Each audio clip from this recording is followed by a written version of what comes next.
Give me some fingers, kid.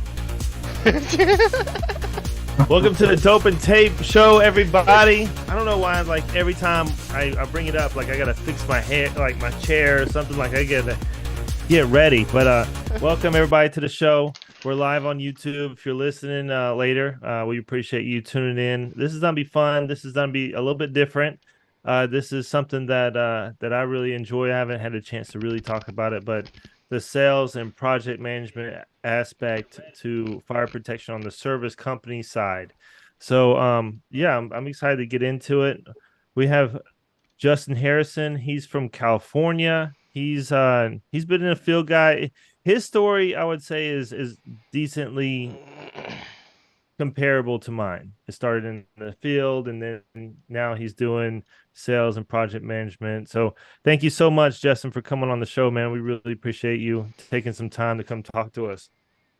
Yeah, man, absolutely, man. I'm grateful for the opportunity just to kind of hang out with you guys, and I like what you guys are doing here, and it's cool that somebody's finally shedding light on our industry. You know what I mean? And I haven't seen anything else out there kind of like this. So when I saw you guys, I just was like, man, I got to reach out to them because, I just support what you do to the fullest, man. And it's cool to, you guys are highlighting different professionals and stuff around the industry and stuff, and just honored to be a part of it, man.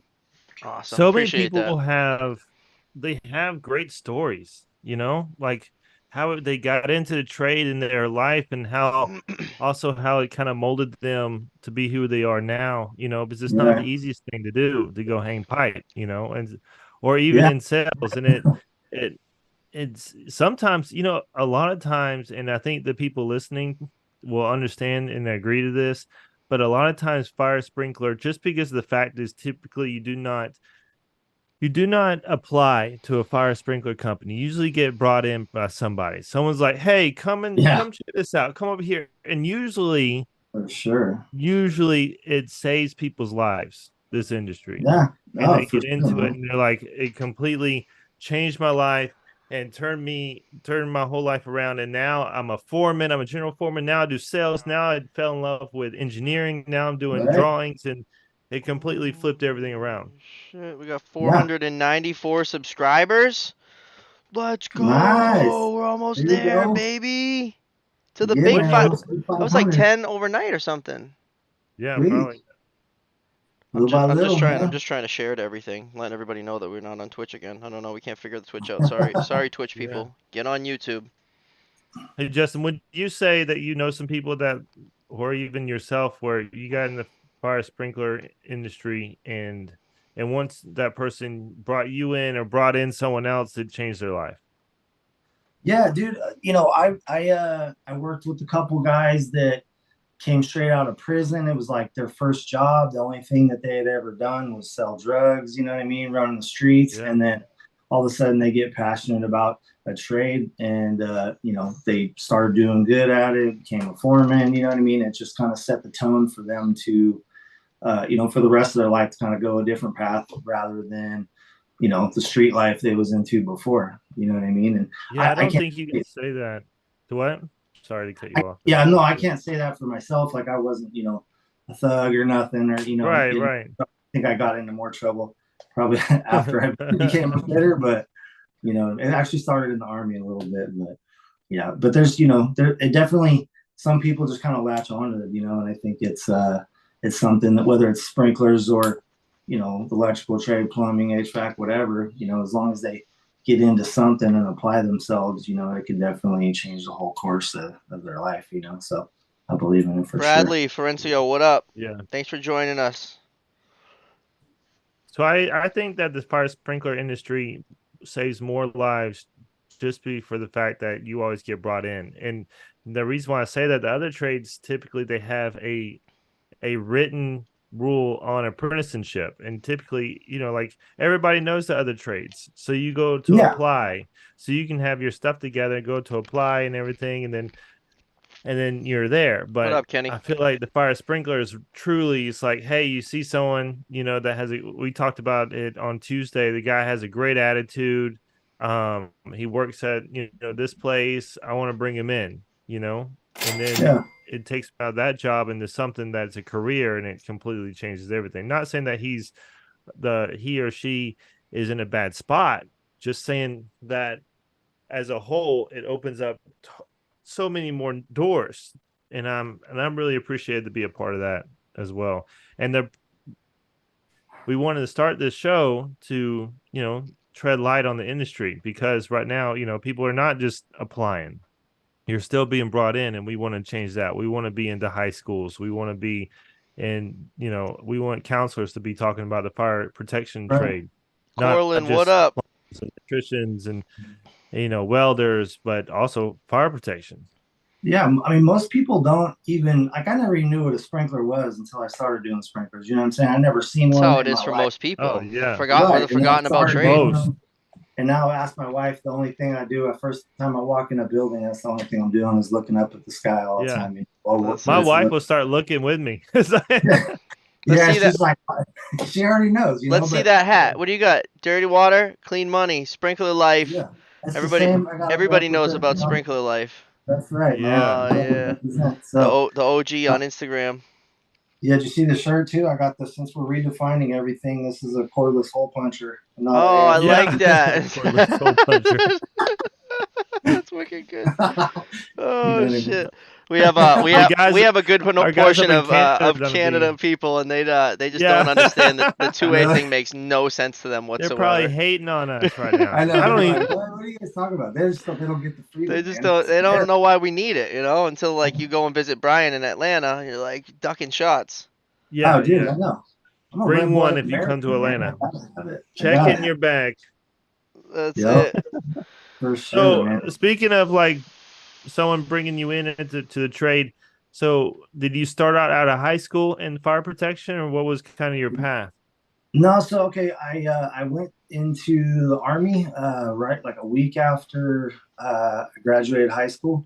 Went into mechanized infantry. Did that for a few years, and then got out. Went to Reno for a brief bit, and did a bunch of shenanigans over there.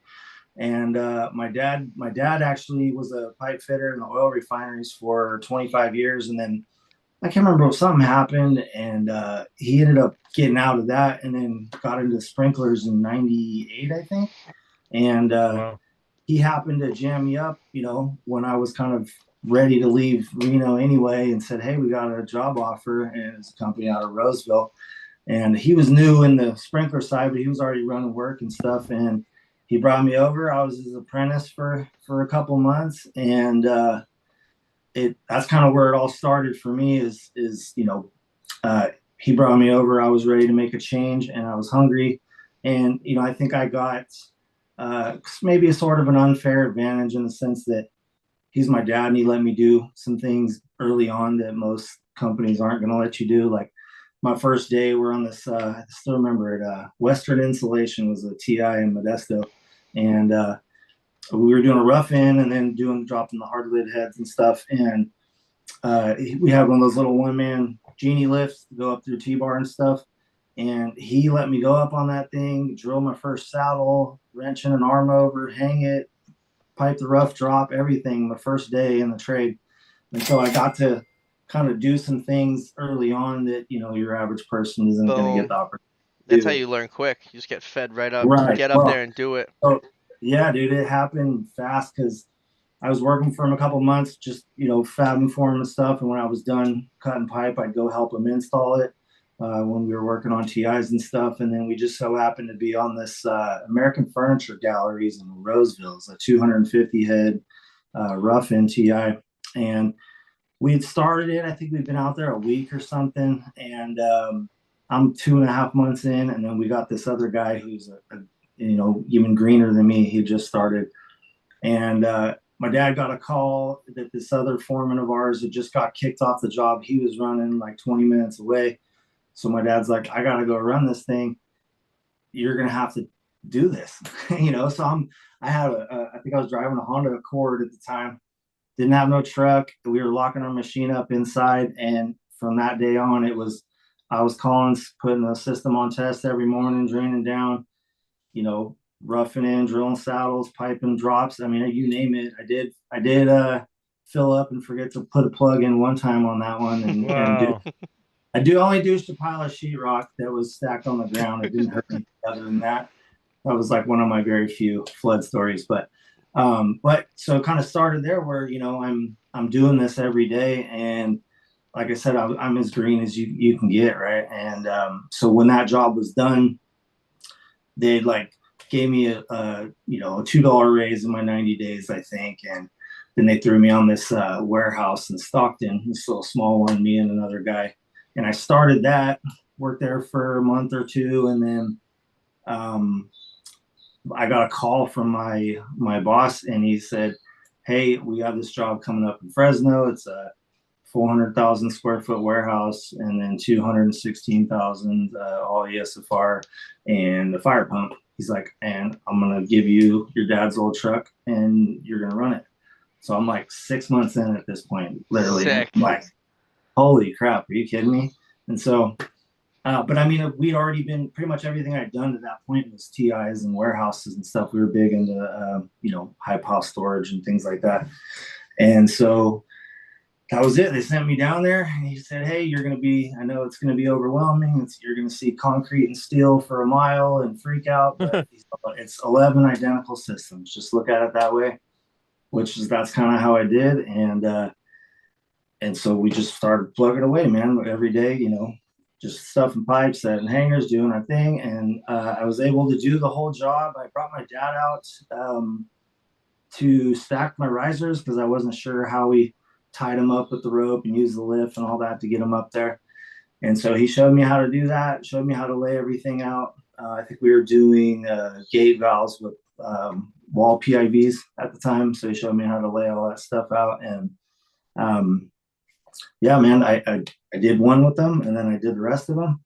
And then he came back when it was time to build the pump. But aside from that, it was me, a guy who had 3 months less experience than me, and then a couple guys that were a couple years in that were like in their 40s, and I was running the job over them, which was uncomfortable, but they took it well. And that's how the rest was history, man. I've been running jobs ever since. That was back in what was that? That was December of 2000. And I've dealt with that my whole career, being the young guy running the job. Like right. Always like the youngest guy. Me too. Yeah, man. I just got opportunities after opportunities, and I was a young buck, and we were, the culture at that place for us was like we were always racing each other, and we'd be in a warehouse on lifts together, and we're seeing who can get which one. That's the same, bro. That's how we were when I started. Well, I'm glad to hear that, because I feel like in the union, nobody's doing that. Well, it's against the rules, and you're not allowed to count pieces, and you're not allowed to count hangers, and even though everybody does, you're not supposed to. But in the non-union, man, in a warehouse, you'd be fitting up like a Walmart or something. Like, I am putting up more sticks than the guy to the right of me every time, man. It was all a race, man. That's Feed off that shit. We were talking crap, and then my dad's on a lift, and I brought my best friend Josh over a year and a half after I started. He's still doing sprinklers today, probably the only guy that I got into the trade that's still doing it. But my dad would be talking all his trash. I think he was 45 at the time or something, and I'm 21 or whatever, and it was just every day. It was just was Pop smoking you? He, in his mind, he thinks he was. He said, "I'm keeping up with all you kids." You know how they are. The older they get, the better. Yeah, right. I was only going half throttle. No, he was good though. Pops was good. I'll give it to him, man. Like he was fast, and he tried to talk like he was better than me and my buddy Josh together when he was on a lift by himself. And I'm like, you ain't driving the lift and stabbing 2.5-inch pipe by yourself faster than we can with a guy driving, lifting up the front, never stopping, and the guy in the back just chucking it. I was like, you have to stop every time. We don't. You're not faster than that. So he tried to talk crap like he did, and then I found out from my stepmom at the time that he was just wrecked after that. Like, he'd talk all big and bad, and then go home and whine and cry about how much he was hurting, Oh, trying to keep up. It's good to be. I'm super competitive, so it's good to be. Sure. I think it's good to be. It's friendly competition, I would say. Right. Yeah. No, exactly. And it's just you're pushing each other, kind of making each other better. it led to a really productive crew. You know what I mean? We were all young fitters and hungry, and so it's like I wanted to do the biggest, baddest jobs they had, and we got into we were doing a lot of you guys heard of Quell Systems? Yeah. So there at the time there was only three companies on the West Coast that did those. We were the only one in Northern California, and so we got into doing those. And I did the first one in California down in Wilmington. It's called Union Ice. It's actually right next to Long Beach. And for a while, this is my claim to fame. Like, most people don't care, but when Tyco would have those like brochures and stuff for different things, you'll have like a picture on the front, and then there'll be kind of a narrative of breakdown of whatever it is. So they had their Quell brochure, and the picture of the freezer aisle that was on there was my freezer, and I actually knew it as soon as I seen it. And I asked my boss, "It's like, hey, that's Union Ice, ain't it?" And he double checked with Tyco and verified that it was. So that was what are you saying? Coil? Quell. Quell. Yeah.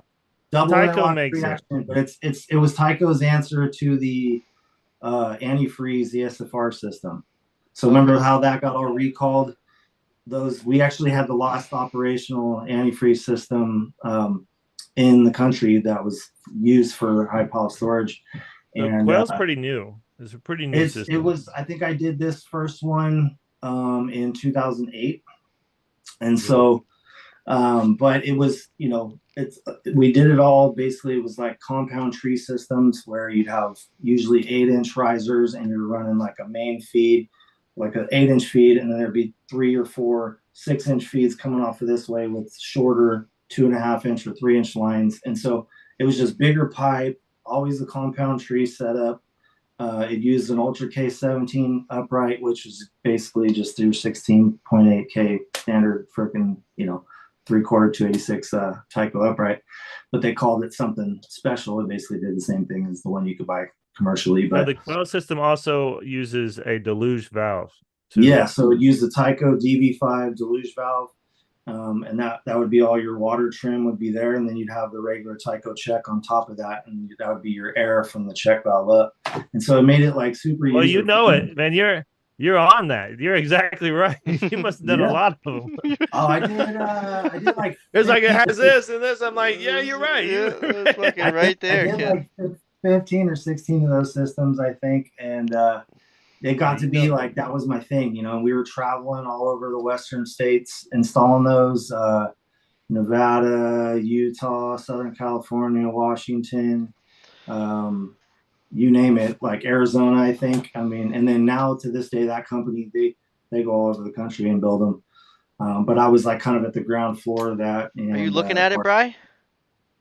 I am looking at it. Yo, what up to the chat? Matt, Tommy, Chad, Corlin, Wayne, Eric. They're great Amy, too, because sometimes Florencio's like at school. No phones. Screen shares to the TV, dog. This is fucking. Yeah, there you go. This is sprinkler fitting class right here. You guys aren't doing anything. Come on. These systems, the Quell from Tyco, it also doesn't. You won't get trapped air or the sometimes that like on those deluge systems you'll get trapped hair and then it'll stay in alarm. Like this system, because of the check above it, it really helps out with that, and they're great. They're great. Yeah, I mean, it's kind of the same as anything else. Just have to prove that it can make the inspector's test in 60 seconds or something like that. And so they were big on in cold storages because they allowed you to store hella high. I think now you can go up to 50 feet or 45 feet or something with no in-rack sprinklers. Now they have it's a, what the heck is it called? A 34K factor sprinkler that's 1.25 inches. It's freaking huge. I don't know if you've ever seen it. It's freaking this big, bro. Straight up. And so they use those, and they're on the buildings that are 50-something feet tall. And they kind of do like a surround and drown effect where enough heads are going off around the fire to where it just completely swallows it and puts it out. So that was why they were so, you guys have probably dealt with in-rack sprinkler systems and, the headaches that those are. And, the end user can't stand them because people are in them with forklifts and they're always a pain in the butt. So people always wanted to pay for them, you know what I mean? And so it was cool. A lot of good videos always coming from some rack systems. Oh, dude. Fundamentals Yeah. of crew leadership. Is that what you're learning, Florencio? What makes a good leader? Is someone who doesn't think that everybody is the same as him, right? You got a leader that thinks like everybody should be fucking equal, and that's just not a thing. You know, everybody's better, and can also good. take criticism. Oh Right. yeah, for sure. I think one of the other key traits is somebody who's gonna reach down and lift their people up and not lord over them or roll with an iron fist. You know, somebody that's gonna get down and show them by your actions how to do this or that or whatever, instead of just talking about it, they actually be about it. And drill the first shield. I think if your foreman started the day every day and he drilled the first shield, how would you react, right? He's like, come on, it's time to go, kid. You just get up there and just get it going. Yeah. Make it happen.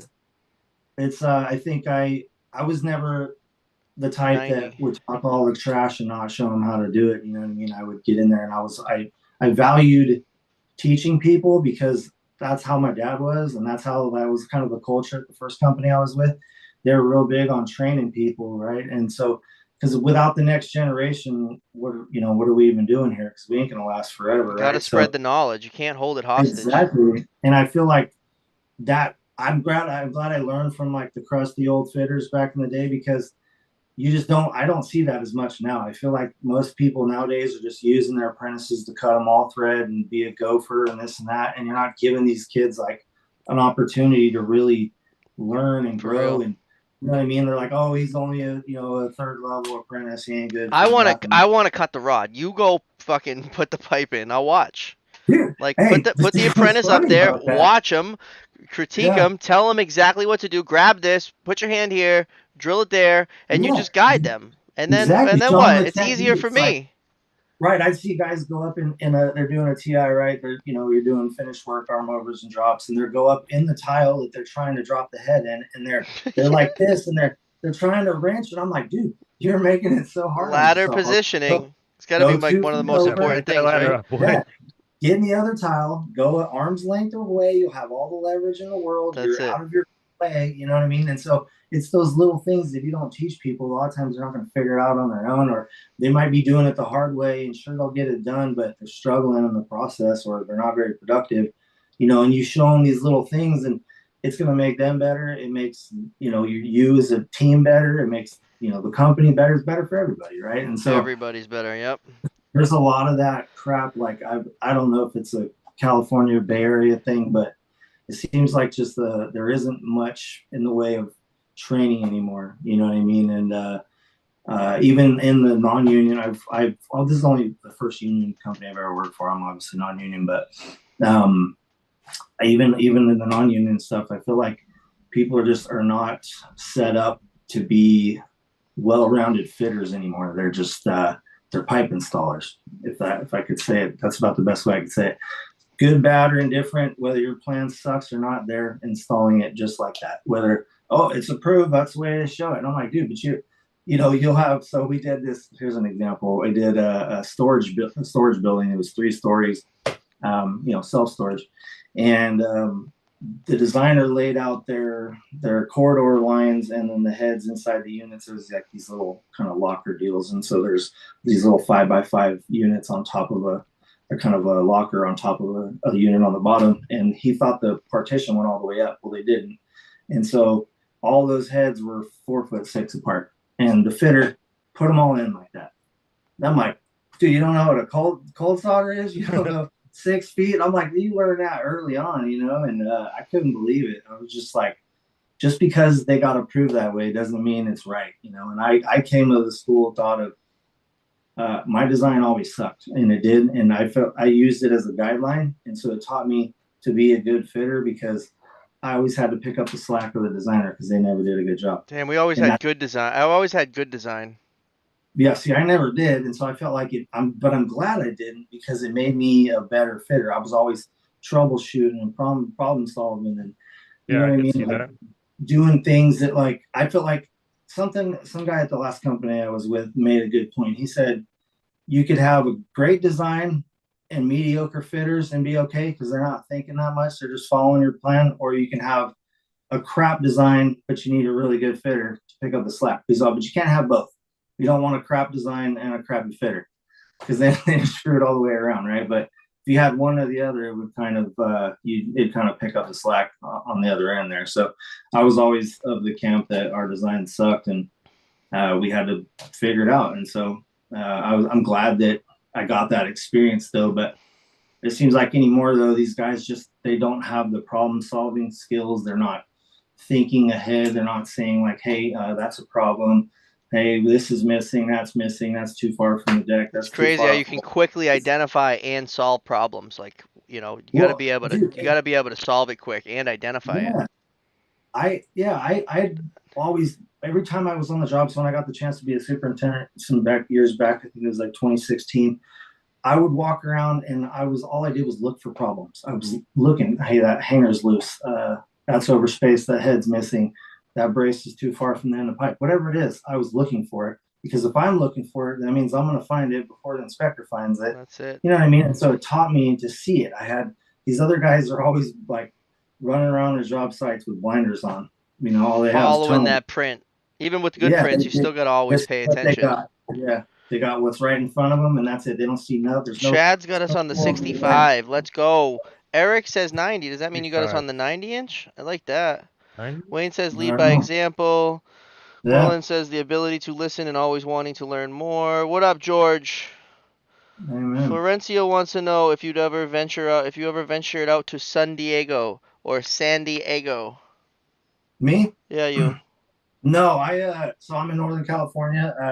I've worked in most of the time here. It's like Sacramento, the Bay Area, within kind of a few hour range of the Bay Area. But I've worked in Long Beach. I've worked in Palm Springs, and then like Yuma, Arizona, and then Las Vegas, and then Salt Lake City and Washington. What's up with DZ's Garage? DZ's Garage? Yeah, in the Bay Area.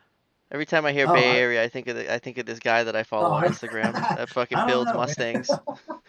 DZ Garage in the Bay Area. I think I've shouted him out before last time someone said Bay Area. That's like the first thing I think of. This guy in this 5.0 Mustang that just shreds tires. Oh yeah, there's a lot of them, and you'll be driving over the Bay Bridge, and you'll see somebody just stop and had a sideshow right there. There's burnout marks in the middle of the bridge, in the middle of intersections. They do it all over the place. It's like freaking shenanigans out here, bro. My foreman said I have 2 ladders. I don't need someone at the bottom of my ladder. He taught me to do everything quickly as we're more productive. Exactly. You're hanging double the pipe, then I just have someone looking at me like a puppy dog all day. Yeah. Okay. Well, one of the other frustrations like that I would run into is there's some guys out there that they'll say they're doing a finished TI right, and they'll pull a measurement, they'll call it out. Their apprentice will go cut it for them, and they'll just sit there and wait, twiddle their thumbs, wait in front of the. I'm like, you're not over here pulling this plug. I go right to the next one, get the next measure. As soon as apprentice comes back, he's got 2 new measures to go get. Sometimes maybe even 4. Kid, keep this shit going. Hurry up. That's what my apprentice. That's what my foreman did. Just tell me like a drop size or any kind of measurement. I'll go cut it, and then boom. His job is to go cut what you tell him, and your job is to have him a brand new measure or 2 when he comes back with what you just told him to cut. And it's just boom, boom, boom, boom, boom, boom. Yeah. Or if you want to be really efficient, you bang out a couple texts. So I'll send him down with 2-3 measures, and then I'll go measure everything else, label them, and I'll just send him in a big text. And then he's down there just working. That machine is just running, and I'll just go and retrieve what he's got, start putting them in, and he can bring the rest to me after. Yeah, I mean, I felt like there was a couple different camps on that. In the beginning, we would go through if we had 100 heads, we'd lay out all of them, and maybe it'd take a day or something to get all the measurements. And so then the apprentice is just sitting there cutting them the whole time. And so it's like, all right, that's cool. You got all the layout done, but then the first day you're not really getting anything done. Like you don't have any heads installed. And so then my boss had taught me, he's like, hey, work off with 2 ladders, go up, pull this plug, pull that measurement, call it out, your apprentice will go cut it. Then you go to the next one, you pull that plug, pull that measurement. When he comes back with this one, you installed the first one while he goes and cuts the second one, and then back and forth and back and forth. And if you do that, then you're productive all day long from the second you get on the job site. And I found that I actually did more heads per day that way than when I just laid them all out first. Yeah. You know, but like there's some guys that just sit there one measurement at a time and they don't know how to do takeouts. And, you know, I would like, if I'm piping from here down over this way, that way, this way, over here, I'm pulling every single measurement at one time and cut it once and install it all once. And so it's just transfer measurements. It's doing takeouts, you know what I mean? And there's a lot of guys that don't do that. No, they say they need the piece to get their next measure. I'm like, yeah, what the fuck are this. you talking about? You need the piece. Just fucking, it's a fucking 09. You know what the fucking big it is. What do you need it for? Yeah, it's like they didn't understand the concept of starting in one place and figuring out how many fittings you have from here to here, how many, you know, how far you're going down. Like they just didn't know how to calculate, how to do that. Baby. I'm glad my dad taught me that way, and he taught me how to do my math. Like I actually would mark it out with a crayon or a pencil. I would write out the fraction. Literally, that's how I never understood how to do it in school. Literally, I never got it in school, and then I started doing this, and my dad showed me how to do the takeouts. And all of a sudden, I could do them like that because I wrote out. That makes sense. Dope and Tape getting called out to the West Coast, Best Coast. We're growing over here in the Cali chapter. Yeah. There is. It's true. Listen, there's a lot of you Cali guys. Way more. Listen, I'm still not coming over there. Hey, we've had one guest from Atlanta. One guy. You're the hottest thing Atlanta's got, dude. There's nothing else going on down there. It's nothing. Gang activity and Dope and Tape. That's right. Cali. So what isn't Cali like? Cali's gonna drift off soon, isn't it? Like you guys are gonna drift off to the ocean, and that's it. We're like you're no longer USA. See you later. Right now, but I wouldn't be surprised, man. See you later. Yeah, with all the debauchery and crazy freaking stuff going on out here, I wouldn't be surprised if it falls off the ocean. Boo-hoo, Brian. I'm in the valley, right? So I have like some kind of mountains or hillsides between me and the Bay Area. So I'm like an hour and a half from the Bay Area. So I feel like if there's a tsunami or something, it's not going to make it to me, but it'll wash them out. You go, Jay. Teach him, son. Yeah. Oh, is this Pops? Who said that? Michael Harrison. That's my dad. Yo, what up, Pops? You taught him well. Awesome. Look at, he's famous now. He taught me everything I know, man. That's the best way to learn is from the old man. Yeah. Yeah, my father taught me. Hey, hit the subscribe button for me, would you? And the like button. Boom, boom. Yeah. I already told him to do that. We appreciate you, Pops. Thanks for coming on. Yeah. Just keep he's fun, man. He talks a lot of New York, trash. Mass, Atlanta, Cali, West Virginia, So does my Canada. dad. We got like, I know. We probably get someone from every state, to be honest. Yeah. We'll have to go back and make a chart of where everybody's from every episode. We got 77 now, or 70. I think we might have 77, 76. 76, 77. Yeah, I saw that earlier. We did a typo in the 60s, but we recovered. It's all right. Nice. I probably could have got away without telling anybody, but you know, I gotta own up to it. Right. 495. I see 494, Tom. Oh, let me refresh, kid. 495. So 500 subscribers.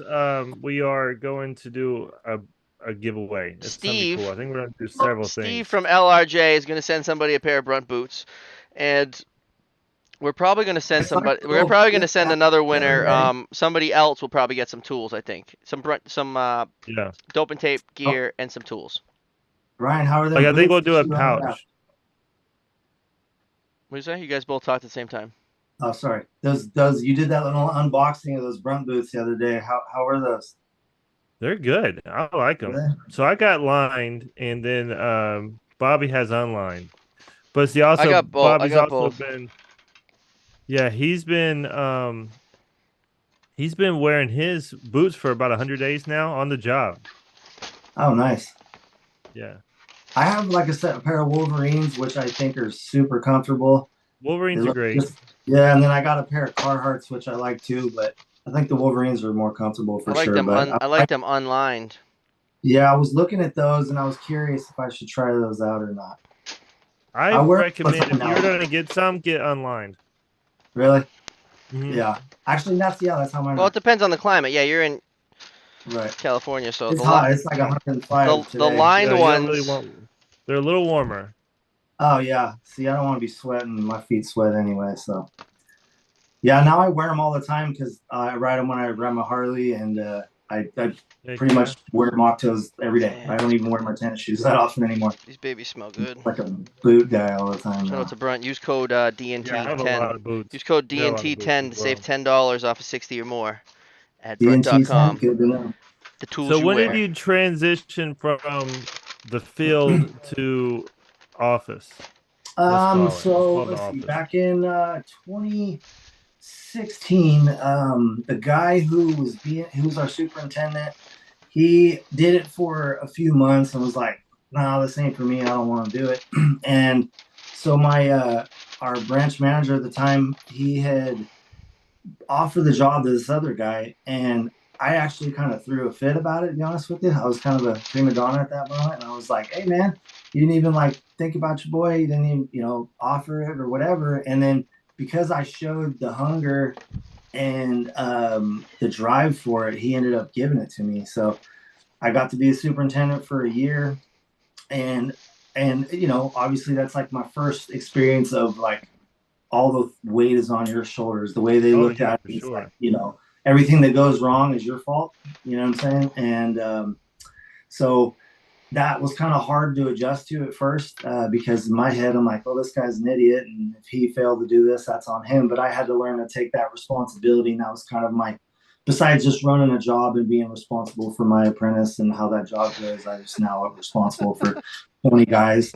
And so it was like all of their bull crap just kind of came along with it. And so it really taught me to own it, you know what I mean? And one of the things they used to say that crap rolls uphill, not downhill. So all the field crap would roll up to me, and then I'd have to take the heat for it. So I was grateful for that opportunity there. And then I wasn't. How long were you there? How old? Yeah, how long were you in? So I was 36. And then how long were you in that role? So I did that for a year, and then what had happened, this was a multi-trade company. They do mechanical, plumbing, electrical. Actually, that was the last time I worked side by side with my dad. So they did all these different trades, MEP trades and everything, and they were doing sprinklers for a long time. Well, they were kind of at the point where for some reason they didn't want to do sprinklers anymore. So after I got the opportunity to be the superintendent there, they decided to close up the sprinkler side. And so the guy who was running that division got a job with this other company, and he brought me over there. And he said, "Hey, I'm going to open up a Sacramento office. Why don't you come over, help me get these jobs done? You can run the field. You're going to have to install them for a while too. And then once we grow, you could pull back and just run the guys." Well, we did that for 6 months or so, and then he had a falling out with the boss, and he split. Yeah, so he split, and I'm like, I'm only here because you came, and then now I'm stuck here. So he took off and went and did something else, and I kind of renegotiated with the owner and said, like, I don't want to turn wrenches anymore. Like, I want to keep growing. I want to move up to the next spot. And so they had brought me in and let me start to learn how to be a PM. So I did that for about a year there, and I was going to suck it up and just see kind of where it led, even though that wasn't what my plans were. I ended up getting a call from a guy who I only met one time who needed a sales guy out of their Bay Area office. And it was just an offer that was way better than what I had. And I wanted to get to that point anyway. So I was like, makes sense, right? So that was 2018. December 2018. I went over there, and they kind of showed me from the beginning, like, what their procedure was and how they go through and, how to interpret the plans. Like, because I don't know if you guys could relate, but when we were in the field, I didn't understand how to navigate through a full building plan set. Like, I'm used to seeing sprinkler plans, reflected ceiling plans. 496, baby. Nice. I was only familiar with the stuff that really applied to me, which is like the RCP plans and stuff. And so I didn't really know what to look for, which pages to bid off of. So they kind of showed me to which pages they would go through to really understand, where you need to spot all your heads. And so I would go through first, and I'd start marking out all my heads just based on, whatever that room is. If it's light hazard, I knew what my spacing could be. So at that time I was doing it with a scale and colored pencils. and I'd go through and Old school. mark out all my heads, and then I'd take that and then plug it into an Excel sheet. And I was basically using numbers that they gave me, kind of, hey, we were about this many hours per head on this, and then this much material per head on this. And it was all kind of stuff that I didn't know what it cost. I just knew That what sounds it took. very time consuming. It was. And so I knew what it took to install it. But let's go, Eric. The way they taught me, I learned that way, and Eric I was going knows off their formulas and stuff. And then now I use Bluebeam to spot all my heads and do all my takeoffs and stuff. And I have a bunch of symbols. With that software, you can also add in piping, and then it calculates that material cost as well. Yeah. Right? So the way I do that is I use their PolyLength tool, and I can do one whole run of branch lines, and I could copy and paste it and paste it and paste it. I'll pull all my measurements in between, and then I could do a legend. It'll give me all my linear feet. I got Bluebeam, kid. I just be looking at Bluebeam. I don't be designing on it. No, that's all I use for viewing plans. Bri, how hot is it in the crock pot right now, Bri? No, it's pretty cool because I got the house to like 69, and I got the doors open. Oh, maybe you just got some sun. The wife's out with the girls tonight, so I can do whatever. You must have got a little bit of sun today because your face looks like you're hot. You do. You're like red. Looks like you're burning. No, well, up. over the weekend I went to a winery. Took my wife and her sister to a winery, and I was pretty upset because I set a reservation a month ahead, and I was like, hey, I want a corner table outside under the shade, this. I get there and they're like, we don't take reservations. I was like, you're kidding me. and I was like, what is this? Because I got a text message that it was confirmed. And then she was like, oh, that's a reservation. I was like, is that you? She's like, oh yeah, that's us. I was like, well, all right, what are we doing here? Has this been like a month, a freaking month? So then the manager said, oh, well, we do reservations, but you can't really have a table. I was like, I reserved this thing a month ago. What? So they do the reservations, but they don't do it? I don't get it. Yeah, I know. It was the guy didn't care at all. So the best I could get out of him is a corner table outside overlooking the vineyard. Direct sunlight. Half the table was So half the table was in the shade, and then the other half was in the sun. And there's no way I'm gonna get the girls to sit in the sun. Like that's what the man does. We suffer, exactly. No one cares about us. So I'll sweat for you, baby. Don't worry. I was there cooking, dog. Cooking. Beast Coast, baby. Damn, we got a lot of West Coasters in there. It's like 45% humidity over here, like 105 right now. It's pretty hot to me, but so something I kind of do, like if I'm doing, that's hot. If I'm adding in like branch lines, and I'm doing, especially if I'm doing a main, if I'm doing the whole deal, I'll put it in Procore estimating, and I've never used that. So it's the same software as yours, sort of. It's just a little different. It's just what I have with my company that's free, right? So if I have Procore, I can do that? So right? We got no, it's a separate spot. So Procore has an estimating software. You got to pay for does that come with the Pro account? Yeah, and then it's a separate software that's estimating. But I'm not saying that's the best or not. But I've never used yours. I'd be but curious. It's what I use. I like it. Right. I got one buddy who he taught himself how to design, so he uses AutoSprink, and then he just does kind of a generic kind of layout in AutoSprink when he bids, and then he pulls a bill of materials out of that and gets it quoted. That's how he does it every time. For me, I will nut and bolt a bid if it's like a warehouse or something. I will nut and bolt every single coupling, lag bolt, hanger ring, you name it. It's from start to finish, for sure, I'm doing that. Because for me, you're listing everything. Warehouses, I do for warehouses everything but hangers, because they're such a tight market where I have to be spot on, and so like your average job, I'm not nut and bolting them. I have kind of a number per head for each type, whether it's CPVC or steel. Or do you do a lot of warehouses? I don't do a lot now, but I supposedly got a couple on the bubble. We'll see. Have you seen the Victaulic? It's a Firelock. It's a Series FL, so it's the ESFR that's grooved. Yeah. So You ever use that? Yeah, it's the IGS coupling. So, the company I was with before, I landed two, let's see, like a 4 system and a 6 or 7 system ESFR building with the fire pump. And I bid both of those with IGS couplings, but they did it after I left, and so I wasn't even there. I'm still friends with their superintendent, so he told me all. Did it save time? I would imagine it saved time. We did there, and actually we got them for a good price because there was like 3,000 of them or something, and so they gave us a really comparable price. There's a big fucker in here.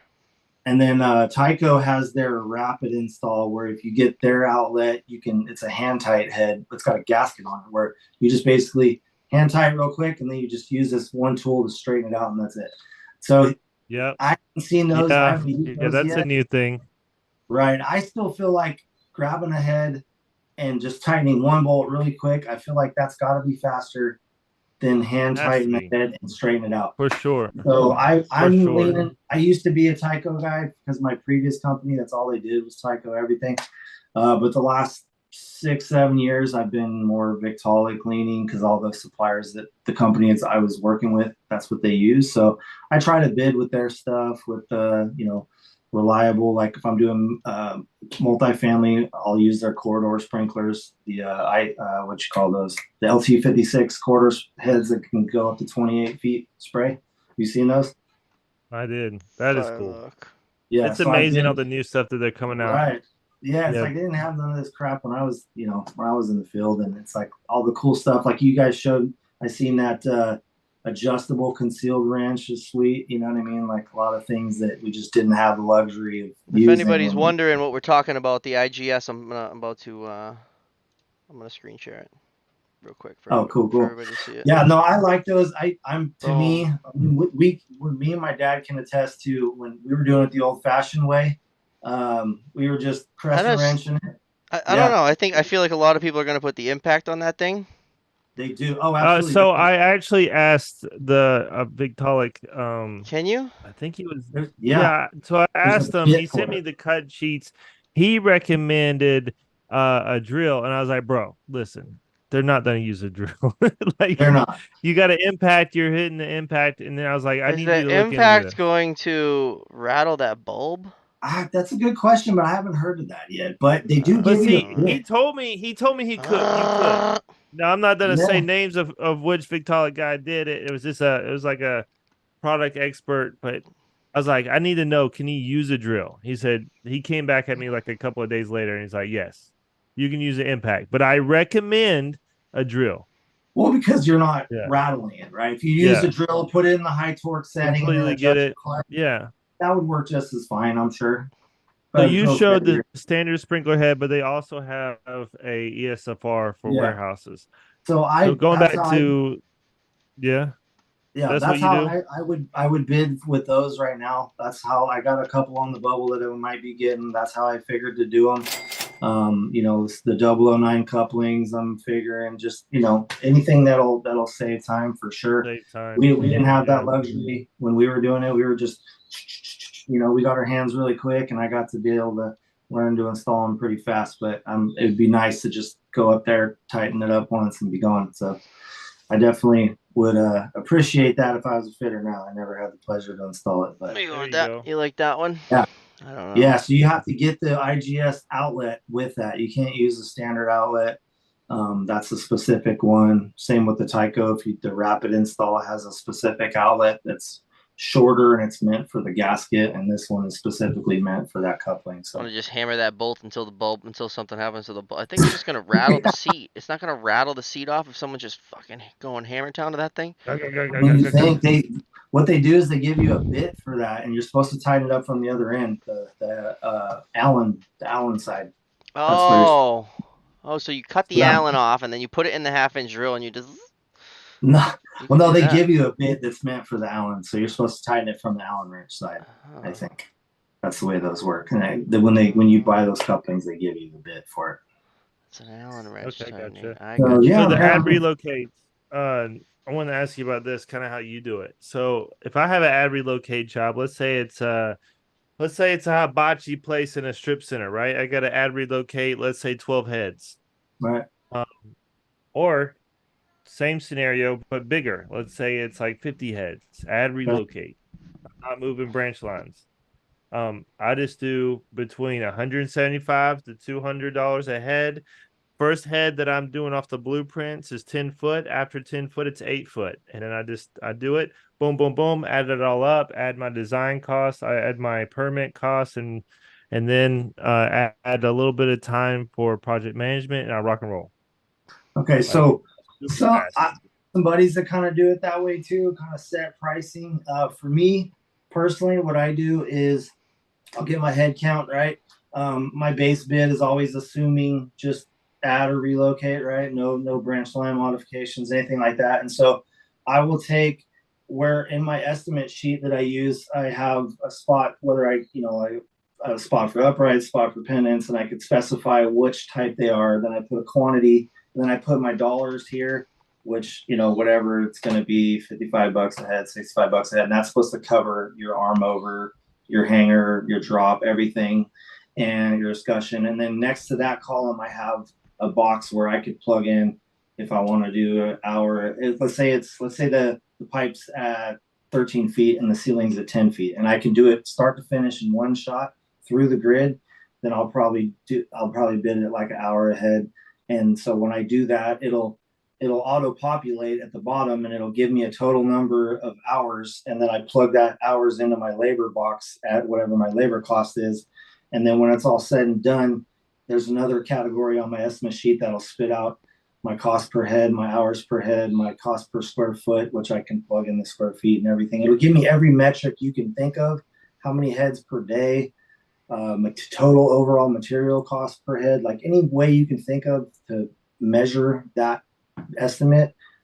My estimate sheet does that. And so I kind of do it that way. I don't do a set number. I do it based on, okay, well, if it's 20 feet tall and I need a lift, I'll plug in my lift cost in this column over here. And then I'll say, okay, I have to rough in and do finish work. So maybe I'll do an hour rough or 1.25 hours for rough, and then 0.5 for finish or 0.25 for finish, whatever. And so I'll figure it that way if it, depending on the height of the building. And so obviously a tall building, or you're doing a TI in a warehouse, I'm going to need more labor than I would a office building where my pipe's at 13, 14 feet.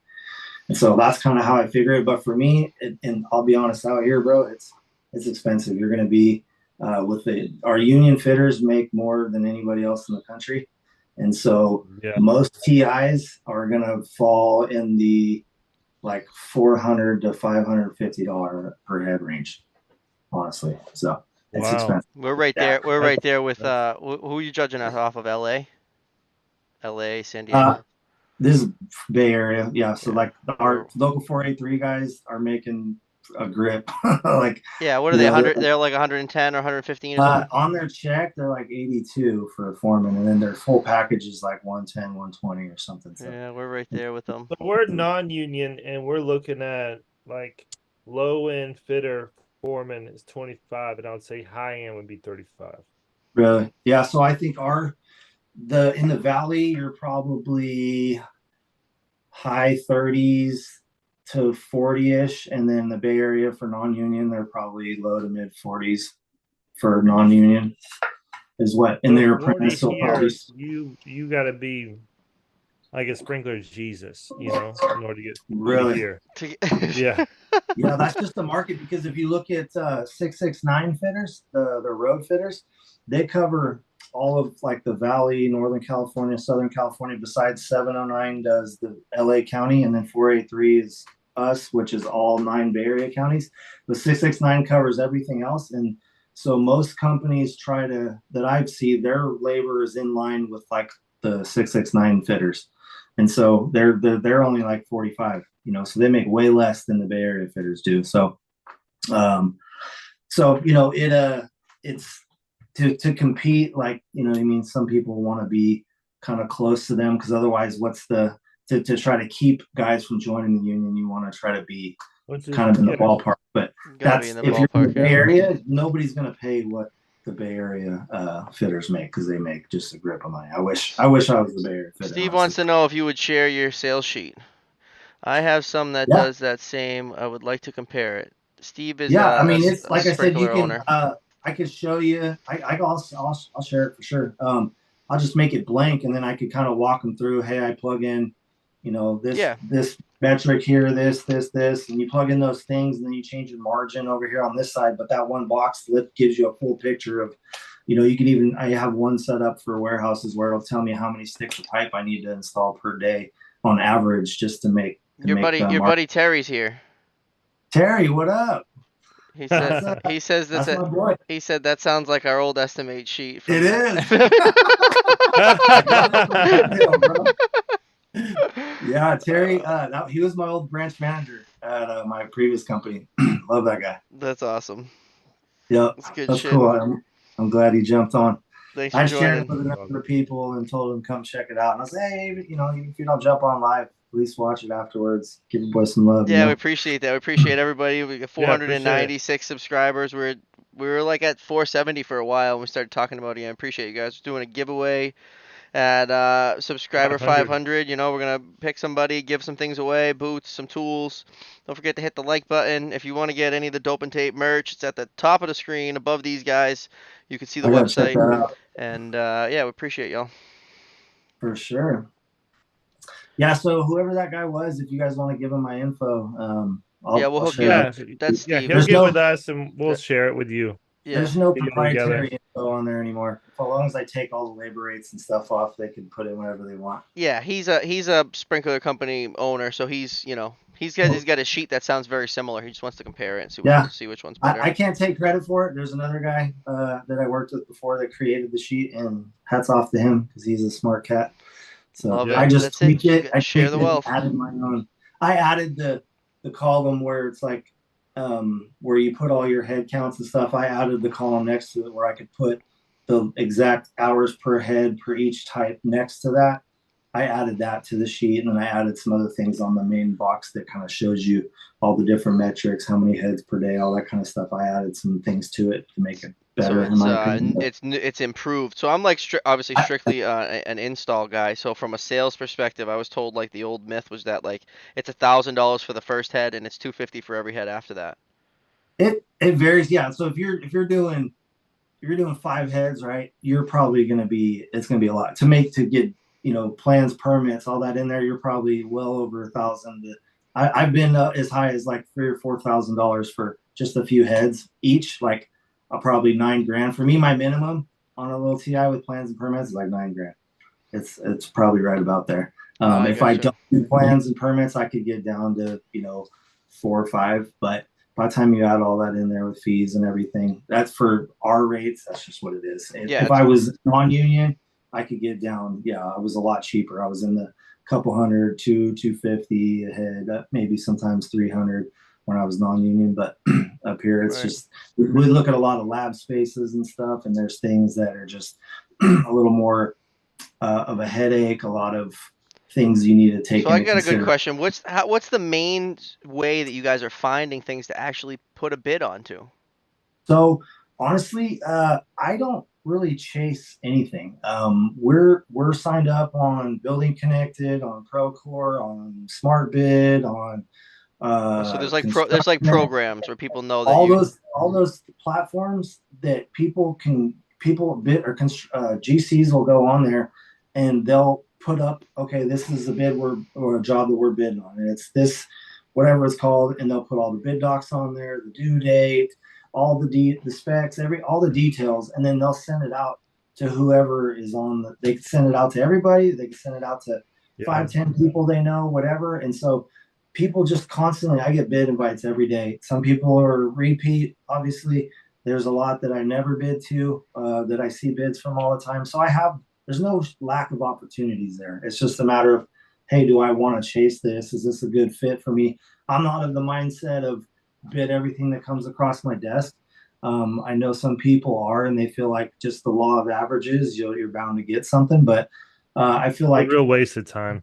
Yeah, if it's the Starbucks down the street and I'm a union company, I'm not going to bid it because I'm never going to win it, right? So there's certain things I just know I do not have a chance at. I'm not going to waste my time on it, right? So I try to go after the things that are fit for union companies, prevailing wage jobs, those kind of things. And there's certain GCs that they only do union work, basically. And so I know if it comes from this number of companies, whoever they are, that it's going to be stuff that I can compete with, you know. And there's some areas where I might be able to get close. I think once or twice I've beat a non-union company, but I was like really going after it hard, and I didn't get it, but they used my number. But that GC. Do you guys have anything like market recovery for the locals?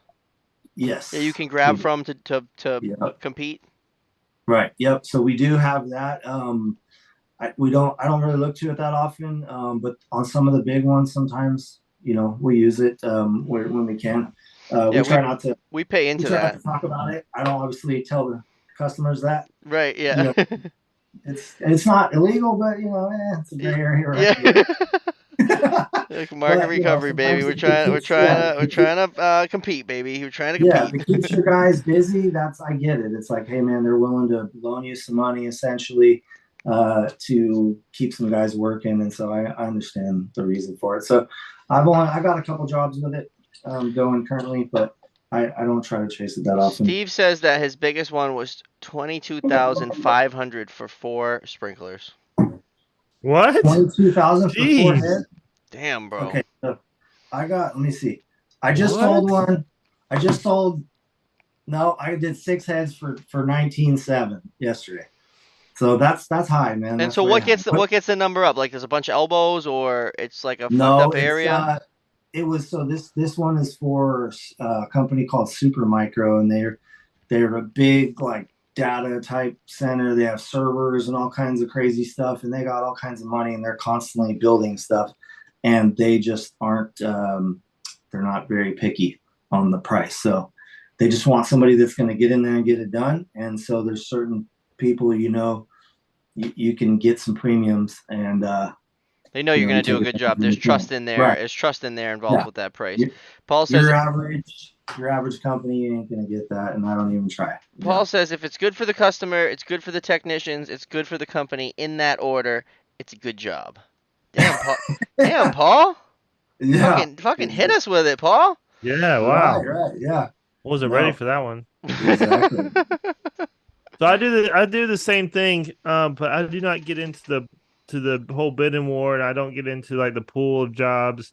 I do have some relationships with some GCs, and then they'll call me, ask me if I want something, and I ask them if they want it.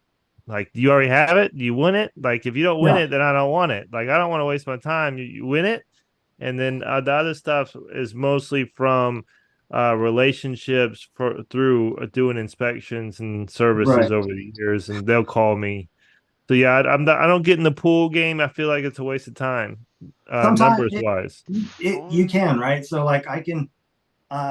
There's times where it's like I know a guy who puts out $65 million roughly a year in bids to win 7, 8, or 9 million.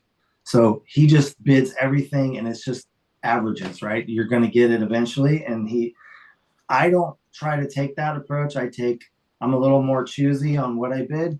I'm probably putting out 30 to 45 million a year to get 5, 6 million in sales, something like that. So it just depends. I'm trying to bid even less so I can focus more attention on project management, because that right now I PM everything I sell. So it gets to be hectic, right? And you're trying to stay on top of. I like that. I like this. I like the sales guys, the PM. We do that. Yeah, because I'm invested in it, and I want to see exactly. I wanna know, like, we're giving our guys a good product, and being that I came from the field, I'm thinking of it in the field aspect. So I want to make sure their foreman plans have all the dimensions. They're clean, easily, very legible. They're neat, and they have all the information that they do need, and none of the information they don't need. Like, I want to do whatever I can to make their life easier, because they are my most expensive cost, right? Yeah. So I don't care what's best for me. I don't care what's best for my design team. I care what's best for them, because they're going to for the fitters, baby. Is that how you do it, Brian? Right. I agree. Yeah, they're gonna make Yeah, it I make the project job. manage my own jobs. You project the Yeah. I manager. just So pop in. Yeah, I and then always they call thought me. I always thought that was a way that like the companies were saving money, like they didn't want to hire project managers and sales guys. But I guess maybe that's just a common thing. The Well, sales guy's the it's project No, there's I so manager. want to. much. Yeah, I There's want to so know. much. Yeah, if you have somebody that's solely, I mean, like the company I was with had a full-time PM, and they did it their way. Like they were at a different branch though, like where I was with Terry. We PM'd everything that we sold. So, but I feel like you get somebody else in there, as long as you do a good handoff to them and they jump right in and they're a fast starter or whatever, then I feel like it could be beneficial. But they just would rather us be invested in it from start to finish, right? I came up with this. This is my number. This is what I was thinking, and it's up to me to try to put the pieces in place to try to do it for that price, right? Whatever it takes. How can we improve? Where can we save money here? How can we make it more productive for the guys in the field? Whatever it is, it's like I'm trying to get it done for that price, whatever it is, I or like beat that. to I like to Yeah. hang pipe on delivery day.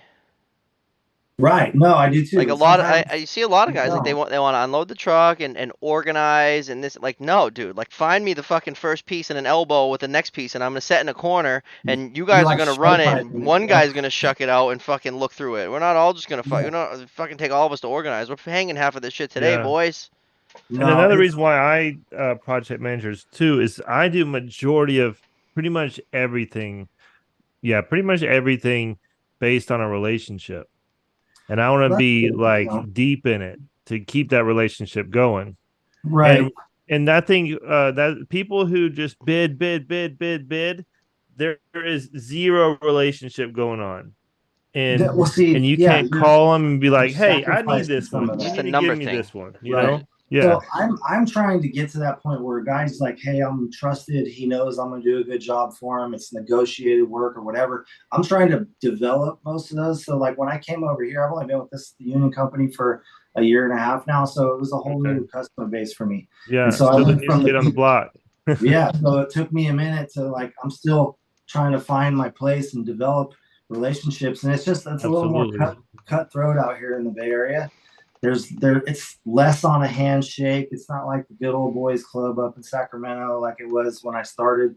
And so it's just you got to be on your game. Yeah, it matters if it matters if you have a good relationship and they like you and you're responsive. But at the end of the day, if the number ain't there, they're still gonna go with the low bidder most of the time. That's it. That's what.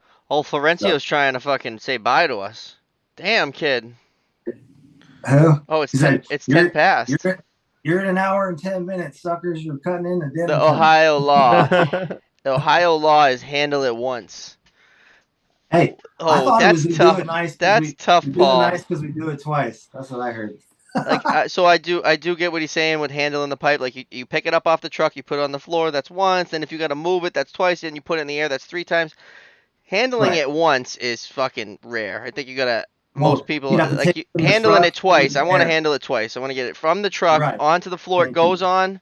Yep. But then you're gonna have somebody kind of organize it a little bit. I'll get a pipe tree Yeah. and I'll have them shake it out on the pipe tree, and Right. then so I'm really handling it 3 times. I think. Yeah. Handle it Essentially, yeah. once. You gotta have all your hangers up and just grab. All right, piece A, and just fucking right up the ladder, Paul. Yeah. It's right. It's a little hard to do it one time, I'm here but till I 8. Keep me I entertained, try to boys. It's touch fucking it as 10. little as possible, and then when you're in that area, you want to do it complete. Put the hanger in, make sure your heads are in. If you got a line restraint, put your line restraint on. I hate when guys want to go in, they want to set all their hangers, and then they're going to go back and they're going to stuff all their pipe. And they're going to go back and then they're going to hang it all. You're And they're going you're to go back going to and that do all same that. spot how many times? I want Exactly. my ladder there once. Right. So it's like get it done as fast as you possible with the least amount of trips you can. That's going to be the most productive. Not all this going I back and utilize I utilize lasers a lot. Two line lasers. yeah, I'll have one on the center where I want it to go, yeah, and then I have one on the wall horizontal at the center of my center line. And then like you don't even need a tape measure. You right. have No, every measurement you that's need good, bro. by two laser beams. All your rods are cut, and you're just fucking flying. Yeah, I would do that when I was like, It's an you guys Amish ever thing. do those knee brackets very much? What is it? You ever use those knee brackets very much? The Tulco makes the one that's like a 90-degree bracket and you anchor it to the wall and it's got a U-bolt on top. Okay, yep. So like we would do those a lot in warehouses and stuff, and so I'd always set the first one, you just put the laser on there, and you just bam, bam, bam all the way down. So yeah, there's those come in handy for a lot of things for sure. Anything you can do to stretch a tape the least amount of times, the more productive it's gonna be. Saving time, boys, saving time. All right, Yeah. I didn't even realize it was 10 past 10. Yeah. How was it? Time It flies went, when it fun, went bud. quick. It went quick. Dude, it was this went fast. Oh, Pacific. It did go fast. What is it? Really It's fast. 7 o'clock in Cali right now. It's 7-Eleven, buddy. 7-Eleven. Yeah. Yeah, I went by real fast, man. I was like, dang. That's an Amish thing, Paul says. The Ohio law, handle it once. I'm gonna try that one time. Hey, So your you seen those hangers would all guys, be up. man? You put like 50 guys on this whole top of a barn, and they just lift that sucker up and set it in place. And It's they like just all at set one it time. down. Bam. They've never seen Instagram before. Imagine. No, nothing. They got no distractions, man. For Holy sure. shit, they're probably efficient as fuck. Oh, you know for sure. I wonder if we can man. get I wonder if we can get like a partial Amish sprinkler fitter on here. Do we have any? How do we find Amish people? They'd probably be the best fitter you ever had, bro, for That's sure. what I'm saying, bro. It'd be so awesome to talk. All right, who's gonna? We got 2 things of homework tonight. If you look at, we need someone that's a sprinkler fitter that's Amish that knows how to use Zoom, that's allowed to use Zoom, and we also, Tommy Howd gave you guys homework to. You got to get a map, and you got to put pins on every location that there was a guest on the show, and then send me the map. Oh, that'd be sweet, man. There you go. So you can see. Hey, make sure you spread the love around. Every time someone comes on the show, we add a pin. It's gonna be that's gonna be in the new. Cool. It's gonna be in the new Dope and Tape studio on the moon. Yeah, there you go. That'd be awesome, man. Well, Justin, man, appreciate you coming on. It was awesome. Hey, dude, I appreciate it. It was fun hanging out. Excited for this episode. A little bit, and I'm grateful for the opportunity for sure. You brought us a couple subscriptions, dude. Pops. Yeah, thank you. And hey, I'm trying to point more people your way. Terry, sure. we appreciate it, man. Yeah, it's been great talking to you. Terry. Thanks for everybody in the chat for joining us. Appreciate you guys. I think that's it. We'll see you guys. We'll see you guys next Tuesday. Tuesday, yeah. Sounds good, John.